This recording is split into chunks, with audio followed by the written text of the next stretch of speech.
નવસારીના પૂર્ણા નદી પર આવેલ પુલની હાલત અત્યંત જ ખરાબ બનતા જિલ્લા કલેક્ટર દ્વારા ભારે વાહનોની અવરજવર પર સંપૂર્ણ રીતે પ્રતિબંધ મૂકી દેવાયો છે। પુલ પર વોચમેન પણ તૈનાત કરવામાં આવ્યો છે, જેથી કોઈ ભારે વાહન ત્યાંથી પસાર ન થઈ શકે। પરંતુ હકીકત કંઈક અલગ જ છે।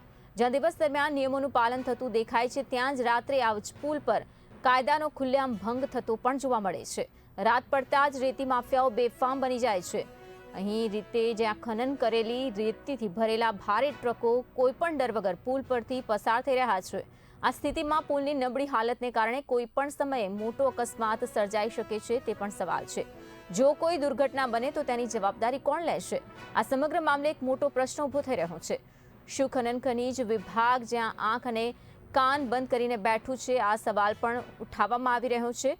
શું તેમને આ અવૈધ પ્રવૃત્તિઓ નથી દેખાઈ રહી? અને બીજી બાજુ ટ્રાફિક પોલીસ પણ આ નિયમ ભંગ સામે મૌન શા કારણે છે? શું તેમને આ બેફામ ટ્રકો નજરે નથી પડતી? આ ફક્ત કાયદાનો ભંગ નથી, આ સીધો સામાન્ય લોકોનો જિંદગી સાથેનો ખિલવાડ છે। નવસારીમાં રેતી માફિયાની આ દાદાગીરી ક્યારે અટકશે અને આમ જનતાની સુરક્ષા માટે જવાબદારી કોણ લેશે?